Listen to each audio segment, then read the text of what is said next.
Hi guys, welcome back my channel. So today we are discussing vouching. What is vouching? Vouching क्या होता है, इसका meaning क्या है, इसका रोल क्या होता है. What is vouching in auditing. Auditing में वाउचिंग हम किसे कहते हैं, वो सारी चीज़ें हम इस टॉपिक में डिस्कस करने वाले हैं. लास्ट वीडियो में हमने देखा था ऑडिटिंग क्या होती है, ऑडिटिंग के टाइप्स हमने देखे थे. देन हमने देखा था फ्रॉड और एरर में डिफरेंस क्या होता है, क्लासिफिकेशन क्या होती है, फ्रॉड कितने टाइप्स के होते हैं वो हमने देखा था. आज हम देखेंगे वाउचिंग क्या होता है और ऑडिटिंग में वाउचिंग हम किसे कहते हैं. What is auditing, meaning of auditing, types of auditing. इसका लिंक मैं आपको डिस्क्रिप्शन में दे दूंगी दोनों वीडियो का, जहाँ पे आप विजिट कर सकते हो. अगर आप ऑडिटिंग के रिलेटेड और भी टॉपिक्स देखना चाहते हैं, ऑडिटिंग के बारे में और भी जानना चाहते हैं, क्या होता है ऑडिटिंग, क्या नहीं होता है, और भी चीज़ें समझना चाहते हो, तो आप उन वीडियो को जाके देख सकते हो. मैं डिस्क्रिप्शन में लिंक दे दूंगी, आप प्ले लिस्ट में चेक कर सकते हो. देन स्टार्ट करते हैं अपनी वीडियो. अब देखते हैं हम वाउचिंग क्या होता है. तो इसमें एक वर्ड होता है वाउचर. तो पहले आपको वो जानना ज़रूरी है कि वाउचर क्या होता है.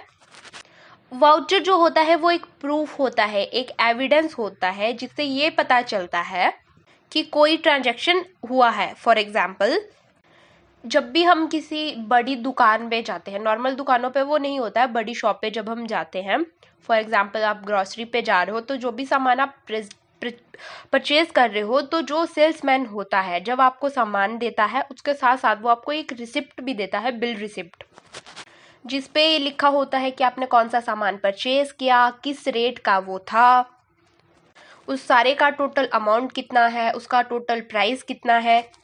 तो वो सारी चीज़ें उसमें लिखी होती है. अब फॉर एग्जाम्पल हम कस्टमर हैं, तो हम उस बिल को, उस रिसिप्ट को इतनी इम्पोर्टेंस नहीं देते हैं. लाइक देखते हैं ये चीज़ इतने की है, ये चीज़ इतने की है, देन हो गया, उसके बाद हम उसे इतनी इम्पोर्टेंस नहीं देते हैं. लेकिन अगर यही बिल रिसिप्ट किसी कंपनी, किसी ऑर्गेनाइजेशन में हो, तो ये बहुत ही ज़्यादा इम्पॉर्टेंट जो है वो होती है, क्योंकि ये किसी भी बिजनेस, किसी भी ऑर्गेनाइजेशन की ट्रांजैक्शंस का, लेन देन का एक प्रूफ होता है. एक प्रूफ होता है जो ये बताता है कि कौन सी गुड्स, कौन सा प्रोडक्ट किस डेट को कितना सेल हुआ है या कितना परचेज हुआ है. इसीलिए किसी भी कंपनी के लिए, किसी भी ऑर्गेनाइजेशन के लिए वो रिसिप्ट बहुत ही ज़्यादा इम्पॉर्टेंट होती है. नॉर्मल पर्सन या कस्टमर के लिए वो इतनी ज़्यादा इम्पॉर्टेंट नहीं होती है. बिजनेस या किसी भी ऑर्गेनाइजेशन में जो गुड्स परचेज की जाती है, या फिर जो एक्सपेंसेस पेड करे जाते हैं, तो उन सब के जो वाउचर्स होते हैं उनको संभाल कर रखा जाता है, और उस कंपनी के बैंक अकाउंट डिपार्टमेंट में इन वाउचर्स के अकॉर्डिंग ही जो है वो एंट्री सारी की जाती है, सारे अकाउंट्स को मैनेज करा जाता है. देन आगे जो भी ऑडिटर होता है वो चेक करता है, ऑडिटिंग करता है किसी भी ऑर्गेनाइजेशन की, फर्म की, तो वो इन वाउचर के ऊपर ही, इन वाउचर के डिपेंड पे ही करता है कि जो भी एंट्री है उस वाउचर के बेस पर करी गई है या नहीं करी गई है. ये सारी चीज़ें एक ऑडिटर देखता है. वाउचर को चेक करने की जो एक प्रोसेस है वो वाउचिंग कहलाती है. जो भी मैंने आपको एग्जांपल के थ्रू बताई वो वाउचिंग कहलाती है. जो भी एक ऑडिटर होता है वो सारे वाउचर्स को चेक करता है, सारे बैंक अकाउंट्स की ट्रांजैक्शन को चेक करता है. जो भी चीज़ें चेक होती है वो वाउचिंग के अंडर ही आती है. इस तरह किसी भी कंपनी की, ऑर्गेनाइजेशन में, किसी भी कंपनी में, कंपनी के अकाउंट्स में कोई भी ट्रांजैक्शन जो है, कोई भी एंट्री जो है वो बिना वाउचर के नहीं होती है. अब हम वाउचिंग का मीनिंग हमने देख लिया. अब देखेंगे कि वाउचिंग की डेफिनेशन क्या होती है. फॉर एग्जाम्पल, अगर आपको एग्जामिनर एक डेफिनेशन लिखने के लिए दे रहा है, तो आप कौन सी डेफिनेशन जो है वो लिख सकते हो, वो मैं आपको बताऊंगी. अब vouching is defined as the verification of entries in the books of account by examination of documentary evidence or vouchers such as invoices, debit and credit notes, statements, receipts, payment, etc. That is the definition of vouching. Vouching को हम कैसे define करेंगे? Verification करना. किसका verification करना? Entries का. कौन सी entries का वेरिफिकेशन करना? जो अकाउंट और बुक्स की एंट्रीज है उनकी वेरिफिकेशन करना. वेरीफाई करने से मतलब है कि वो सही है या गलत है. अब यहाँ पे एक और क्वेश्चन आता है कि इसको वेरीफाई कैसे करेंगे। इसको डॉक्यूमेंट्री एविडेंस और वाउचर से जो है वो वेरीफाई करा जाता है। जो भी एंट्रीज अकाउंट ऑफ बुक्स में करी गई है उनके एविडेंस है या नहीं। अगर उनके एविडेंस है, वाउचर है, इसका मतलब वो एंट्रीज जो है वो बिल्कुल सही है। Such as invoices, debit and credit note, statements, receipts, payment etcetera. इन सब चीज़ों से पता चल सकता है कि जो भी बुक्स ऑफ अकाउंट में जो भी एंट्री है वो सही है, गलत है। ये सारे एविडेंस और वाउचर्स होते हैं जिनसे पता चलता है कि सही तरीके से कोई भी ऑर्गेनाइजेशन है वो बुक्स ऑफ अकाउंट का काम कर रही है। कहीं पे मैनिपुलेशन ऑफ गुड्स तो नहीं हो रहा है, मैनिपुलेशंस ऑफ कैश तो नहीं हो रहा है, या मैनिपुलेशंस ऑफ अकाउंट तो नहीं हो रहा है। वो वाउचिंग से पता चलता है। मैनिपुलेशंस ऑफ गुड्स क्या होता है, मिस अप्रोप्रिएशंस ऑफ गुड्स क्या होता है, मिस अप्रोप्रिएशन ऑफ कैश क्या होता है, या मैनिपुलेशन ऑफ अकाउंट क्या होता है, इसकी मैंने सेपरेट वीडियो इस वीडियो से पहले जो अपलोड करी है, जिसका लिंक मैं डिस्क्रिप्शन में दे दूंगी प्लेलिस्ट में, आप वहां पे चेक कर सकते हो। तो वाउचिंग की एक दूसरी डेफिनेशन है हमारे पास। Vouching mean testing the truth of the items appearing in the books of original entry. Vouching का मतलब है टेस्टिंग। किसकी testing? The truth of items appearing in the books of original entry. जो भी ओरिजिनल एंट्री है books of account में, उन सारी चीज़ों को टेस्ट करना, वो सही है या गलत है, उन सारी चीज़ों को टेस्ट करना, ये भी वाउचिंग की ही एक डेफिनेशन है हमारे पास। अब इसको आप और तरह से भी लिख सकते हो। लाइक आपको एक शॉर्ट डेफिनेशन लिखनी है तो आप लिख सकते हो vouching is the essence of auditing. इसको एक और नाम से भी जाना जाता है, that is vouching is the backbone of auditing. Vouching जो है वो बैकबोन है किसकी? ऑडिटिंग की।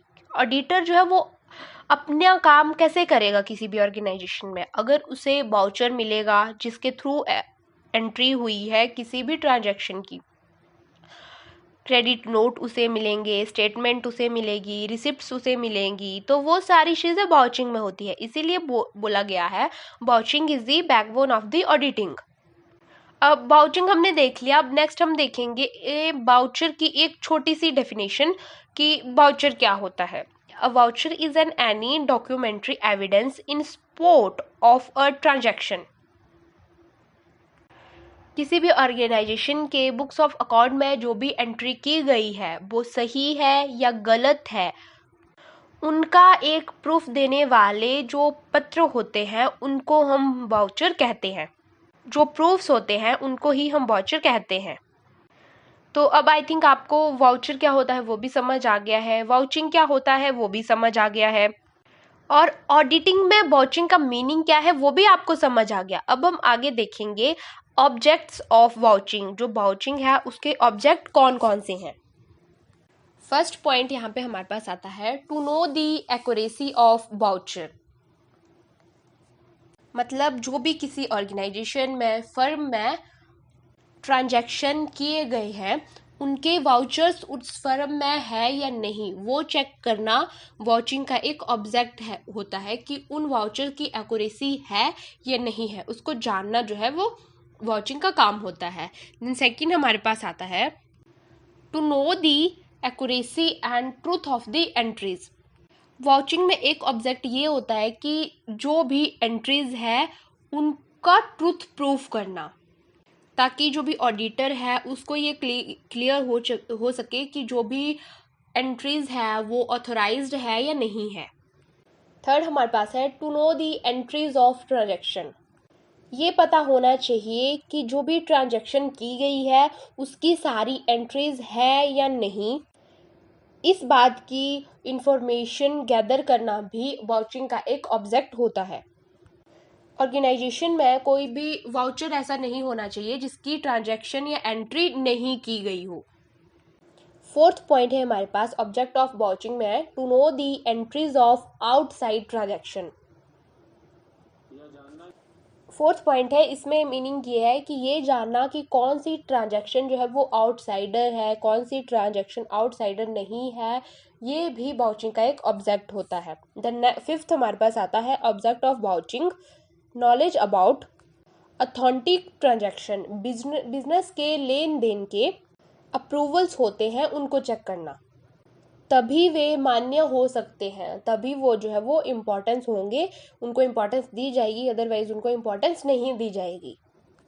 तो ये थे ऑब्जेक्टिव्स ऑफ वाउचिंग। जो भी वाउचिंग के ऑब्जेक्टिव्स है वो ये मैंने आपको बताया 5 ऑब्जेक्टिव, वैसे तो और भी है लेकिन मैंने आपको मेन 5 बताए जो कि एग्जामिनर आपसे पूछे तो आप इनको लिख सकते हो और इनका मीनिंग भी आपको इजीली पता होगा। देन अब हम बात करेंगे important points regarding vouching. Vouching के रिगार्डिंग जो भी इम्पॉर्टेंट पॉइंट्स है वो अब हम डिस्कस करेंगे। इसमें फर्स्ट हमारे पास आता है एक्यूरेसी ऑफ ट्रांजैक्शन। जो भी ट्रांजैक्शन की गई है उसमें एक्यूरेसी है या नहीं, कहीं वो फेक तो नहीं है, ये बहुत ही इम्पॉर्टेंट पार्ट है किसी भी वाउचिंग में। देन सेकंड हमारे पास आता है प्रॉपर क्लासिफिकेशन ऑफ अकाउंट्स, यानी कि उनको अलग अलग अकाउंट्स में बांटा गया है या नहीं, ये भी एक बहुत इम्पॉर्टेंट पॉइंट है वाउचिंग के रिगार्डिंग। देन थर्ड है हमारे पास टिक मार्क ऑन वाउचर्स। जो भी वाउचर ऑडिटर के थ्रू चेक कर लिया गया है उसको टिक करा है या नहीं करा है। नेक्स्ट हमारे पास इम्पॉर्टेंट पॉइंट आता है वाउचिंग में check amounts in words and figures. जो भी रिसिप्ट में अमाउंट दिया गया है वो वर्ड्स और फिगर दोनों में होना चाहिए और इसके साथ ही साथ वो दोनों में सेम ही अमाउंट जो है वो होना चाहिए। देन नेक्स्ट हमारे पास इम्पॉर्टेंट पॉइंट है चेक एडवांस पेमेंट्स। जो भी एडवांस पेमेंट होती है किसी भी ऑर्गेनाइजेशन में, फर्म में, जो भी कोई अगर पर्सन एडवांस पेमेंट करता है तो उसका भी पता होना चाहिए, ये भी एक इम्पॉर्टेंट पॉइंट होता है रिगार्डिंग वाउचिंग के। तो ये था हमारा आज का टॉपिक कि वाउचिंग क्या होता है, वाउचर क्या होता है और वाउचिंग जो होती है उसका ऑडिटिंग में क्या काम होता है। आई होप तो आपको वीडियो पसंद आई होगी। चैनल को लाइक, शेयर और सब्सक्राइब करना ना भूलें।